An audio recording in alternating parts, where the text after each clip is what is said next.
mes compatriotes que la Constitution, selon les normes, peut être révisée, mais elle ne peut pas être changée. C'est deux choses différentes. Changer la Constitution, c'est un coup d'État, c'est même une trahison, une très haute trahison. Ça, c'est simple et c'est clair. Mais voyez-vous, ce débat-là, moi, ça ne m'étonne pas parce que je savais d'avance. Nous attendions M. Sassou au tournant. On savait qu'il sera pris par son propre piège. Moi, j'ai écouté comment on appelle ça, le doyen de la faculté de droit, là, comment on l'appelle déjà, Lassine Moudoudou, venir raconter sa vie. Il faut africaniser la Constitution. Les Africains ont plus peur de sorciers que de la loi. Vous voyez? Vous savez pourquoi il a dit? Non, non. Mais c'est parce qu'ils veulent intégrer officiellement la sorcellerie dans les affaires de l'État. Sassou, aujourd'hui, là, il est le grand maître de la Grande Loge nationale du Congo. Donc, il est président, il est grand maître de la Grande Loge nationale du Congo. Donc, il a une autorité morale sur ses adeptes, sur ses sujets. Moi, je ne suis pas franc-maçon. Il ne me contrôle pas. Est-ce que vous voyez? Les sages qui sont dans les villages, là, dans les départements, ne sont pas des francs-maçons. Il ne les contrôle pas. Donc, lorsqu'il arrive dans un département, mais c'est à lui de vénérer ce sage-là. Ce sage-là n'est pas une autorité publique, c'est une autorité coutumière. Et c'est ça qui commence à lui manquer. Donc les Moudoudous sont les valets, les griots de Sassou pour dire, les sages-là, prends-les en compte. Un constitutionnaliste qui veut officialiser la sorcellerie. Désormais, tous les sages du Congo seront sous l'autorité d'un monarque. M. Denis Sassou Nguesso arrive au pouvoir après la guerre de 5 juin. Il vient avec le génie de la liberté. Ce génie de la liberté, on le trouve, c'est une statue qu'on trouve à la place de la Bastille, en France, à Paris. Pour ceux qui vont à Paris, puisque c'est que les Congolais n'ont pas de moyens pour aller se promener, eh bien, il est sérieux. Hein? Colonne de Juillet. Cette statue-là, c'est une statue monarchique. Lorsque le président Lissouba, en vertu, il lui a commandé la République sous la Constitution de 1992. N'est-ce pas? Oui. Alors, lui, lorsqu'il arrive au pouvoir, c'est la Constitution de 1992 qui est en vigueur. Mais cette Constitution dit que la République du Congo est un État laïque, démocratique et social. Laïque. Mais il nous amène quoi? C'est la statue de la monarchie. Donc pour nous qui connaissons la littérature ou même l'histoire de la France, de la Révolution française, ça nous a fait rire. Parce que ça, c'est l'histoire de la Révolution française de 1830. Lorsque Charles X avait été chassé par le peuple français. Et c'est Louis-Philippe Ier qui est arrivé à l'ancien duc d'Orléans, qui était nommé roi de France, qui avait amené cette statue-là, le génie de la liberté. Mais ça, en dehors du caractère monarchique de cette statue, de ce monument-là, qu'est-ce que ça a à voir avec le Congo? C'était déjà le premier symbole du retour de la monarchie en République du Congo. N'est-ce pas? Donc, Moudoudou qui dit si fièrement, en tant que gros intellectuel certainement, que non, il ne faut pas aller chercher des choses de la France, amener ça, ou de l'Europe, ou d'ailleurs, amener ça chez nous. Mais il aurait pu dire à son grand maître, bon, ça là, ça ne vient pas de Mouyonzi, ça ne vient pas d'Oyo. Ça, ce n'est pas une statue forgée au Congo. Ça, c'est une statue de l'Europe qui a une histoire française, qui n'a pas une histoire brazzavilloise ou congolaise. Ça a une histoire parisienne. Ça, ce n'est pas une statue de la République, c'est une statue de la monarchie. Ça y est là. Vous voyez? Donc, le président de la République est à la fois chef coutumier. Là, tel que là nous sommes à Oyo, chez lui. Il est avec qui vous avez? Chez lui, vous allez remarquer, la présidence de la République est toujours mélangée avec la coutume. Il y a un sous-préfet avec l'emblème de la nation là. Oui. Mais il y a aussi son balai qui est là. Le symbole de chef coutumier, il est assis chez lui, entouré des siens, des autorités de la République, de l'État. Mais avec, là il est en tant que président de la République, en tant que chef coutumier. Donc ce que Moudoudou dit là, En fait, il veut maintenant officialiser ça. Sinon, dans les faits, ça existe. Dans les faits, ça existe. Ils veulent maintenant officialiser ça pour que, désormais, lui, lorsqu'il arrive en tant que président de la République, même s'il arrive à Mouyonzi, il arrive à Makabana, à Mosenjo, à Bokosongo, ou à Boko, à Kinkalala, que tous les chefs coutumiers puissent se courber parce que le grand chef coutumier est arrivé. Et ils veulent trouver des beaux mensonges comme pour dire il faut aussi prendre en compte les militaires, il faut aussi prendre en compte des sages. Non, non, non. C'est des gros mensonges pour préparer une tromperie, pour nous tromper et désormais pour nous avoir correctement. Mais la colonne de juillet se trouve à Paris. C'est un cimetière où on a enterré plein des anciens révolutionnaires français. Ce ne sont pas des révolutionnaires de la guerre du 5 juin. Lorsqu'il vous allez remarquer quand il finit, lorsqu'il arrive après la guerre du 5 juin, eh bien, il vient avec ça. Ça devient un portrait officiel. Au lieu que ça soit même une photo privée, mais officielle, donc dans les ambassades, dans les services consulaires à l'étranger, dans les représentations étrangères, dans les bureaux, tout, c'est ça. Donc il nous prend pour des idiots, pour des gens qui ne sont pas allés à l'école, il nous prend pour des gens qui n'ont pas étudié. Quoi. Nous on ne connaît pas la Révolution française. On ne va pas revenir sur l'histoire de la Révolution française, de Louis-Philippe Ier, peut-être de, comment vous appelez, de Charles X. Non, non, non.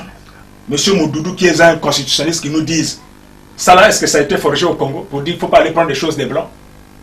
Il veut nous dire que, lui qui est constitutionnaliste, il veut dire que ça c'est le symbole de la République. Lui qui est docteur en droit, doyen de la faculté de droit, il ne sait pas, il ne sait plus. Il n'a pas étudié en France pour comprendre que ça c'est un symbole de la monarchie. Nous avons tous étudié en France. Mais qu'on ne vienne pas tromper ceux qui ont la malchance ou le malheur de ne pas mettre pied à Paris. Ou ceux qui ont le malheur de ne pas étudier l'histoire de la Révolution française. Ils disent une chose et son contraire.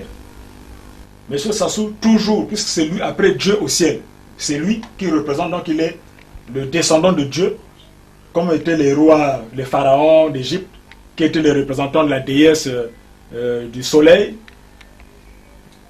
Au Congo, chez nous ici, vous allez remarquer que c'est monsieur Denis Sassou Nguesso. Dans son livre, il dit, mon destin ira plus haut que le soleil. Aussi haut que le soleil. Vous avez ici quelqu'un qui persiste toujours dans...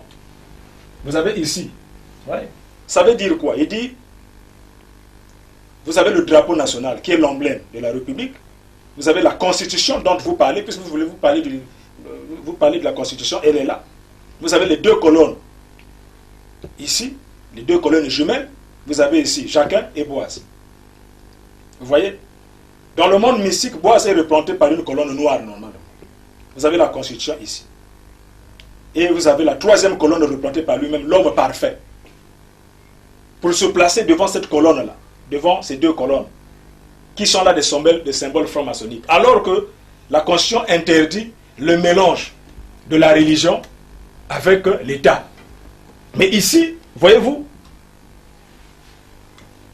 vous avez quelque part ici. Les exemples sont clairs. Là, vous avez, comment vous appelez ça, les deux colonnes, Jacquin et Boaz, qui sont là comme des représentants francs-maçonniques. Au milieu, vous avez le symbole franc-maçonnique, la pyramide et tout ça. En Égypte, selon l'histoire égyptienne antique, tu vois, une pyramide, c'est un rayon de soleil. N'est-ce pas? C'est un rayon de soleil. Donc le sommet, c'est le haut là. Là, vous voyez le sommet, là où se trouve le grand maître. Donc le sommet de la connaissance franc-maçonnique. Vous voyez, les deux poteaux sont là, les deux colonnes mystiques sont là. Alors que notre Constitution dit, le titre premier, article premier de la Constitution du 20 janvier 2002. Même l'article, même l'ancienne Constitution dit que le Congo est un État laïque. Mais si c'est un État laïque, pourquoi mélanger la religion avec les affaires de l'État? L'emblème national, la présidence de la République, qui n'est qu'un loyer, parce que quand tu es là, tu es élu, tu n'es pas héritier, tu n'es pas un roi, tu te places là, et la Constitution. Donc, la chose dont nous parlons, c'est la Constitution. Cette Constitution, qu'est-ce que ça soit fait? Il a pris la Constitution, il a pris le drapeau qui est l'emblème de la nation, il est rentré dans le monde mystique, hermétique de la franc-maçonnerie. Il est rentré donc à l'intérieur, avec notre Constitution, avec notre pays. Mais de quoi nous allons parler ici là? Bon, vous qui n'êtes pas des francs-maçons, vous qui n'êtes pas dans ce monde-là, vous allez parler de la Constitution, mais la Constitution est déjà partie. La signification ésotérique de ces deux colonnes, c'est quoi? C'est l'entrée dans un monde hermétiquement et mystiquement fermé. Donc dans le monde mystique, quand vous rentrez, c'est-à-dire quand vous passez, vous voyez, ça c'est Jacquin, ça c'est Boaz. La troisième colonne, elle est aussi mystique, c'est elle qui, vous voyez, la combinaison des deux forces opposées produit le pilier central, l'homme parfait. Donc là où il est debout, là, c'est lui l'homme parfait. Sassou est parfait. Tu vois. La signification kabbalistique. Dans les enseignements de la Kabbale, Jachin et Boaz représentent les deux piliers des séphirotes. Ici, là, vous avez signification ésotérique des deux colonnes, Boaz et Jachin. Depuis l'aube des civilisations, l'entrée des lieux sacrés et mystérieux est gardée par deux colonnes. Que ce soit en art ou en architecture. Deux colonnes représentent des symboles archétypaux d'une entrée ou d'un passage vers l'inconnu. Dans la franc-maçonnerie, les colonnes s'appellent Jachin et Boaz. Et elles sont le symbole le plus reconnaissable de la fraternité, décrite de manière évidente dans l'art maçonnique. Vous voyez? Tout ça, ce sont des inspirations. Vous avez ici, ça c'est la même chose. Vous avez ici les deux colonnes, nommées colonnes d'Hercule, dans l'ancienne Grèce, se tenaient à la porte de la sphère d'illumination. Donc vous avez le soleil qui est là, Dieu le soleil en haut, et puis bon, ça c'est le chemin qui amène vers le monde en question là. Donc M. Sassou prend notre constitution de la République du Congo, il rentre avec là. Nous qui ne sommes pas des maçons, nous qui ne sommes pas éclairés, illuminés, nous sommes dehors. Il est déjà rentré avec le drapeau du Congo à l'intérieur, la constitution à l'intérieur, et la République, parce que lui il est locataire de 2 mandats selon cette constitution-là. Il rentre dans ce monde-là. Et il se retrouve là-bas avec ses amis qui ont mis les yeux pour regarder. Et le pauvre Congolais qui est à la limite ordinaire, ne se rend même plus compte qu'il est même déjà dépouillé de sa constitution, il est même dépouillé de son propre pays. Et c'est ça le problème. Donc lorsque, vous voyez, lorsqu'il se place au milieu de ces deux colonnes avec la constitution, il n'est plus avec nous au Congo. Hein. Il n'est plus dans le monde matériel, il est maintenant dans le monde spirituel, dans le monde de l'illumination. Est-ce que tous les Congolais sont illuminés, tous les Congolais sont éclairés? Vous voyez? Et à ce moment-là, il ne respecte pas déjà l'article premier, titre premier de la Constitution qui dit le Congo est un État laïque, une république. Déjà, vous avez vu avec la statue, comment on appelle ça, la statue de génie de la liberté, il a amené la monarchie. Ça ne suffit pas, il rentre encore plus loin. Et c'est pour cette raison que vous voyez que M. Moudoudou vient dire les Africains craignent la sorcellerie, ils ne craignent pas la loi. Donc, il faut être sorcier, comme ça quand le président est à la fois sorcier, grand maître et tout ça là. Comme a dit M. Sassou, c'est à l'âge de 10 ans qu'il a été initié, qu'il est rentré dans une confrérie mystique, là où il a été initié à l'âge de 10 ans, alors qu'il fallait attendre l'âge adulte. Mais lui, il a été exceptionnel. Donc lui, il va d'exception en exception, d'exception en exception, le destin qui va jusqu'au soleil. Pendant cette période-là, eh bien, vous allez remarquer que la Constitution n'a strictement pas été respectée. Bon. Maintenant, vous allez me dire que Moudoudou, il est venu raconter sa vie. Thierry Mungala raconte sa vie. Qui encore? Ils sont nombreux là. Mabiala. Les Pierre Mabiala, ça c'est... Pierre Mabiala... Les Jean-François Kando. Les Kando là, ce sont là les gens que Sassou utilise pour manipuler le peuple afin de préparer l'opinion nationale et internationale, comme quoi c'est le peuple qui est allé voir Sassou pour qu'il revienne. Mais nous avons ici démontré que ce n'est pas le peuple, que ce sont des ambitions préparées depuis longtemps, ça vient de très loin. Et qu'aujourd'hui là, c'est un roi, il a hérité. Un roi ne fait jamais des élections. Et c'est pour cette raison qu'ils sont en train de falsifier les raisonnements intellectuels, mensongers. N'est-ce pas? Donc les Thierry Mungala, c'est des intellectuels qui se sont fait corrompre. Les Pierre Mabiala, ce sont des intellectuels qui ont préféré vendre leur intelligence au profit du mensonge et de la tromperie, de la manipulation et du culte de la personnalité. Maintenant, si ils ont des arguments qui peuvent aller à contraire, qui peuvent démontrer le contraire, qu'ils m'expliquent. Parce que quand vous regardez là, vous voyez que c'est une simple photo. Mais ce n'est pas une simple photo. La constitution dont vous parlez n'est même plus au Congo. C'est parti dans un monde mystiquement fermé. Le drapeau national qui représente l'emblème est déjà parti. Vous voulez être les opposants qui veulent être président de la République. Mais il faut aller voir Dieu parce que lui il est déjà rentré dans le monde mystique. Il n'y a que Dieu qui doit le sortir de là. Il faut que le Congo s'ouvre au monde, à l'universel. Que la jeunesse n'ait pas peur d'aller vers le cosmopolitisme. Nous ne pouvons pas nous enfermer pendant que le monde est ouvert, se modernise. Nous repartons à l'âge de la cueillette.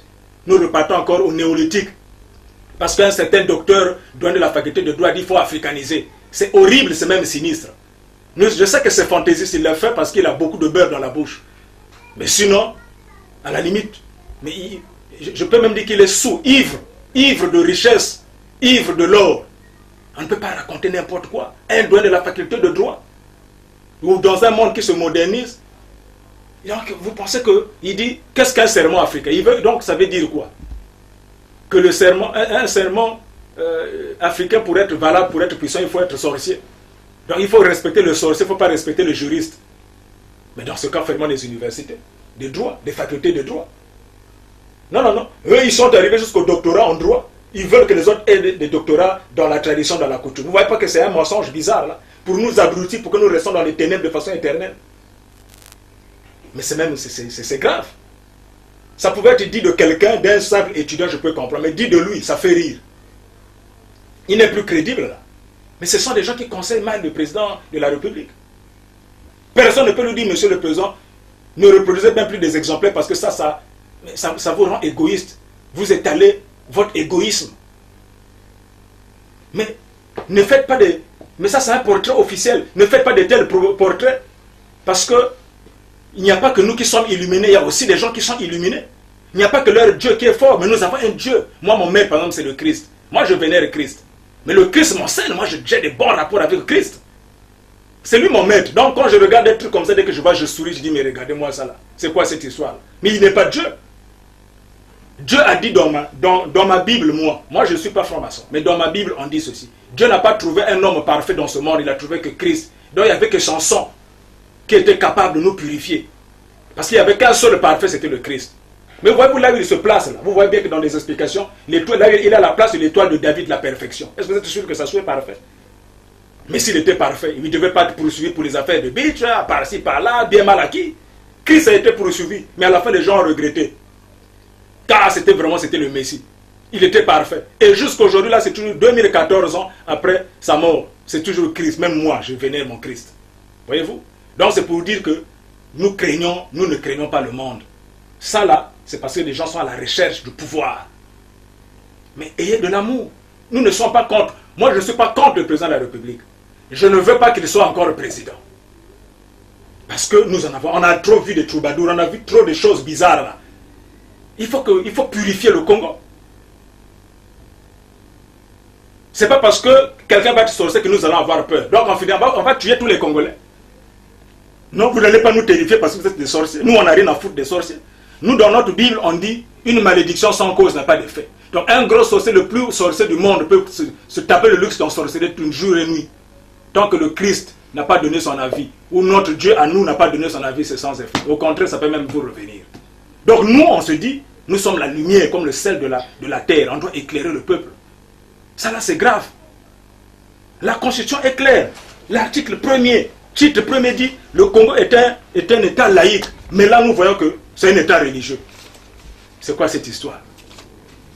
C'est pour cette raison que je dis, la Constitution, on n'envisage même pas changer ça. Dans nos têtes, ça n'existe même pas. On a trompé que ce sont des sages. Mais quel sage? Mais moi, je suis allé rencontrer Pierre Mabiala. Pierre Mabiala m'a fait venir à Brazzaville. Il m'a payé le billet, aller-retour.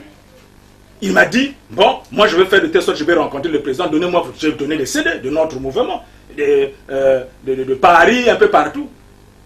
Je lui ai donné ce document-là. Il dit, je peux pas en avoir, toi, je dis, je t'en donne. Je viens te voir en tant qu'opposant. Il dit, mais quel opposant? Moi, je te reçois comme un parent.